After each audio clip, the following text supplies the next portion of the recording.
Burada konuştuğumuz hiçbir şey kesinlikle bir yatırım tavsiyesi değildir. Eğer yatırım yapmak istiyorsanız lütfen kendi araştırmanızı kendiniz yapın ve özgür iradenizle karar verin. Bugün 7'den 70'e herkes bilir ki kriptoda bir ölçeklenebilirlik derdi var ve blok zincir projeleri farklı yöntemlerle buna çözüm arıyorlar. Piyasada bu kadar proje varken yeni bir proje incelediğimizde haliyle neyi diğerlerinden farklı yaptığına odaklanıyoruz. Çünkü oldukça rekabetçi bir pazara giriyorsanız farklı bir şeyler sunmak zorundasınız. Sizi öne çıkaran özellikleriniz olmalı. Bugün oldukça rekabetçi bir pazara girmesine rağmen kendine has özellikleriyle öne çıkan ve daha gelişim aşamasında dikkatleri çekmeyi başarmış, izinsiz katman bir blok zincir projesi SUI protokolü inceleyeceğiz. Hazırsanız başlayalım.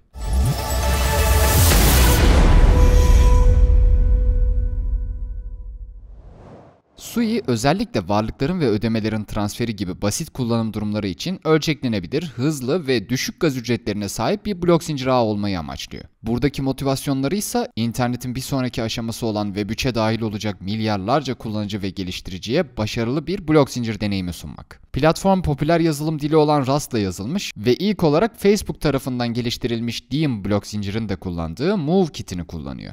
Bu size bir yerden tanıdık gelebilir arkadaşlar. Önceki incelememiz Aptos da Diem'in geliştirilmesiyle ortaya çıkmıştı. Takım kısmında daha fazla detaya değineceğiz ancak Aptos ve SUI daha önce beraber çalışmış Facebook Diem ekibinden ayrılan geliştiriciler tarafından oluşturulmuş. Bu yüzden de hem psikolojik hem de sektör olarak SUI ve Aptos şimdiden birbiriyle çok sert bir rekabet içerisinde. Aptos incelememizi de kesinlikle izlemenizi tavsiye ediyoruz arkadaşlar. Sağ üstte açılan karta tıklayarak o videoya erişebilirsiniz. SUI işlemlerin paralel olarak işlenmesi ile blok sürelerinin ortadan kalkmasını sağlayan yatay ölçeklenebilir bir mimari sunuyor. Ayrıca zincir akışında BFT ve DAG teknolojisini kullanıyor. Bunlar kulağa karışık gelebilir arkadaşlar ancak hızlı bir tarih yolculuğu yapıp benzetme yoluyla SUI'nin farklı yönü neymiş onu bir anlayalım. Geniş bant dediğimiz şey 1990'larda popüler olmuş bir telekomünikasyon tabiridir arkadaşlar. Bant genişliği kısaca bir ağın potansiyelini ifade etmek için kullanılır. Bilgisayar tabiriyle 1 saniyede aktarılan veri miktarı olarak da düşünülebilir. Bazı internet siteleri çok kısa sürede daha fazla veri aktarımına ihtiyaç duyar ve geniş bant kullanırlar.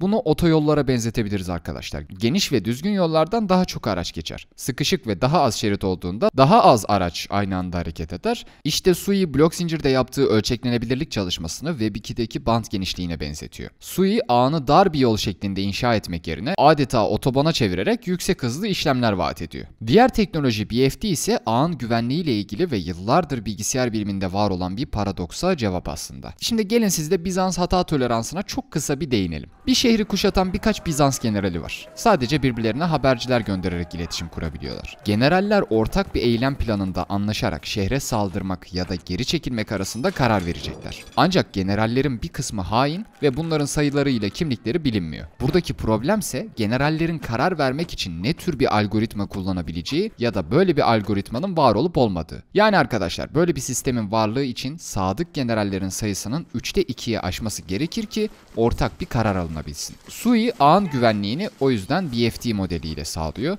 Dilerseniz şimdi proje ne aşamada, bugüne kadar hangi önemli yükseltmeler yapıldı? Gelin bunlara göz atalım. Ekip Mart ayından bu yana geliştirdikleri ağın kullanımını teşvik edecek gelişmeleri açıklamak için çalışıyorlar. Bunun için elle tutulur gelişmelere de imza atmış durumdalar arkadaşlar. SUI Eco programıyla herhangi bir ağda var olan NFT'nizi SUI ağına taşıyabiliyorsunuz. Bu gelişmedeki temel amaç Web3 deneyimini daha iyi hale getirmek ve kullanıcıların kendileri nasıl Web2'de tek bir sosyal medyaya mecbur hissetmiyorlarsa Web3'te de tekel bir ağa mecbur hissetmemeleri. Bu daha önce başka blok zincirlerde karşılaşmadığımız önemli bir uygulama arkadaşlar. Bu sayede herhangi bir ağda NFT'nizin özelliklerini SUI ağında da kullanabileceksiniz. Web3'ün adaptasyonunda oyunların yer tuttuğunu ve bu oyunların NFT sahipliği gibi bazı özel avantajlar içermesi gerektiğini savunan SUI ekibi, sahipliğini edinebildiğiniz teçhizatlar içeren Monster oyununu yayınladı. Sonra SUI cüzdan yayınlandı ve cüzdanın tarayıcı desteğinin ve ağın test edildiği bir testnet gerçekleşti arkadaşlar. SUI önümüzdeki dönemler bir test ağı daha yaptıktan sonra mainnet'i yayınlayacak. Ayrıca cüzdan kullanımı gibi daha fazla detayın ve tüm geçmiş yükseltmelere ulaşabileceğiniz linki açıklamalar kısmına bırakıyoruz.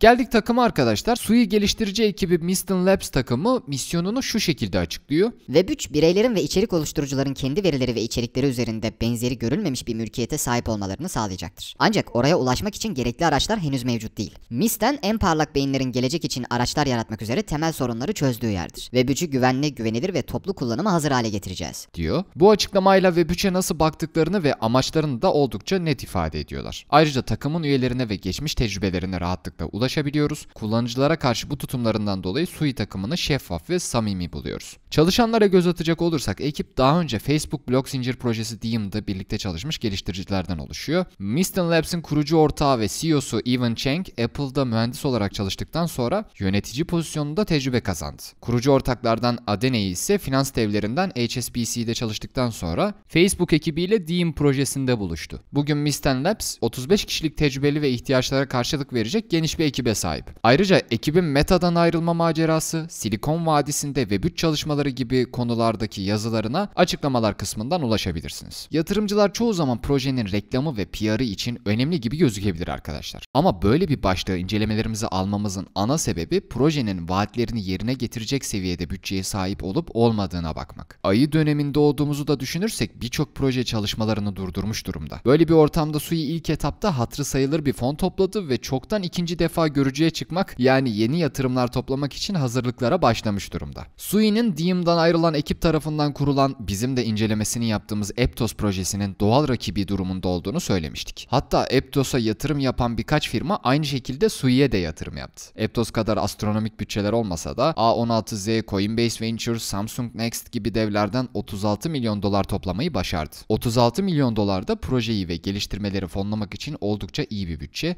Bunun yanında ekibin bağlantıları ve başarılı pazarlama stratejileriyle ilerleyen zamanda fon sıkıntısı yaşamayacağını düşünüyoruz. Jeton ekonomisine geçmeden vurgulamamız gereken bir detay var arkadaşlar. Biz inceleme yaparken projelerin yatırım fonlarını değerlendiriyoruz ama burada yatırım yapan firmaların büyüklüğü ya da sağladıkları fon miktarı projenin kesinlikle başarılı olacağı anlamını taşımıyor. Örneğin FTX'in yatırım yaptığı 100 proje varsa bunun belki de 5'i beklenen performansı gösterdi. Dolayısıyla bizim incelemelerimizde ya da kendi araştırmalarınızda bu fonların büyüklüğü yatırımınızı direkt yönlendirmek yerine yalnızca fikir vermeli. Sui jeton ekonomisi ve vesting takvimi henüz açıklanmadı arkadaşlar. Elimizdeki verilere göre 10 milyar arzı olan bir Sui jeton olacak. Bu jeton oylamalarda gaz ücretlerini ödemede, ağ içi transfer ve stake işlemlerinde kullanılacak. Başarılı bir proje, başarılı jeton ekonomisinden geçiyor. Bunu her incelememizde söylüyoruz. Bu bağlamda henüz bir takvim yayınlanmamış olması bizim için bir eksi. Uzun vadede neler yapacaklarını o yüzden bekleyip göreceğiz.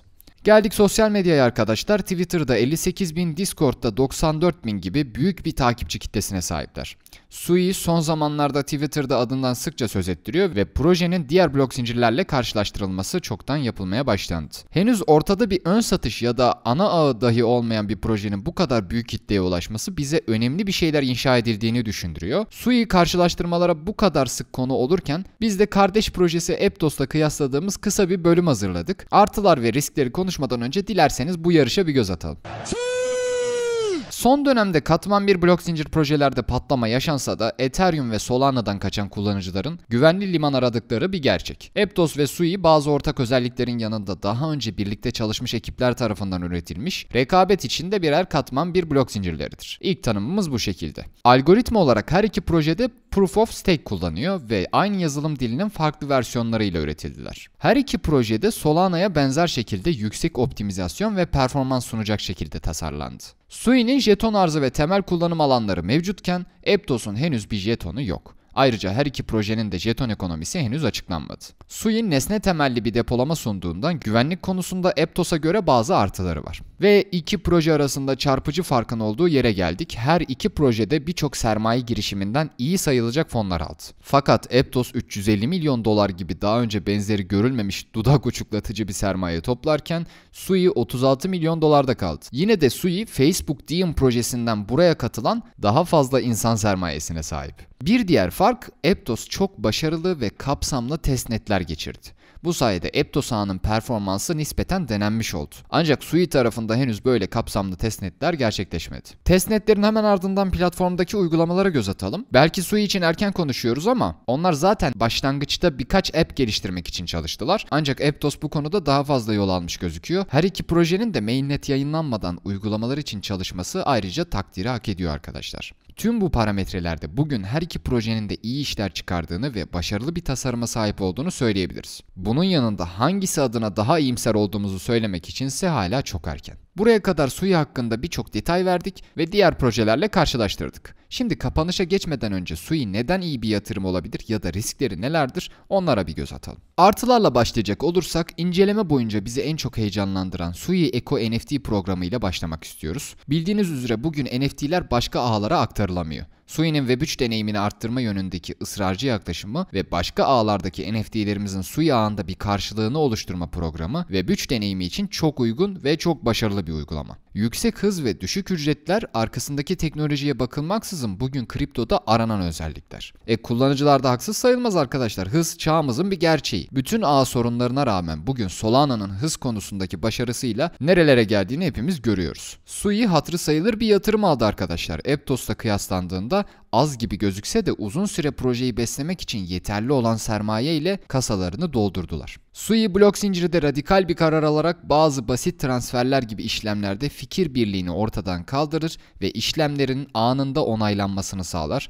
Bu da DApp kullanımı gibi konularda ağı çok hızlı ve avantajlı hale getirir. Risklere geçtiğimizde Sui'nin müthiş rekabetçi bir sektöre girmesine rağmen çok daha farklı işlere imza atmadığını söyleyebiliyoruz. Proje sıkça bazı konularda kendilerinin ilk olduğunu iddia etse de şu an için gerçekten ilk oldukları bir iki detay var arkadaşlar. Sui özelleştirilmiş Move yazılım dilini kullanıyor. İstatistiklerle konuşmak gerekirse bugün dünyadaki tüm geliştiricilerin yalnızca %1'i blok zinciri alanında çalışıyor ve büyük kısmı sadece Solidity tabanlı uygulamalar geliştiriyor. Dolayısıyla Move dilinin benimsenmesi ve teşvik edilmesi için ekstra çabalar gerekecek. Belirsiz jeton ekonomileri kripto Türkiye olarak projelerde en çok gözümüze batan eksi arkadaşlar. Sui'de henüz bir vesting takvimi ve detaylı jeton ekonomisi açıklanmamış. Kripto projeleri topluluk odaklı işlerdir. Özellikle bir katman bir blok zincir projesiyseniz topluluğa çok ciddi ağırlık vermeniz gerekir. Onlar sizin açıkçası göz bebeğiniz.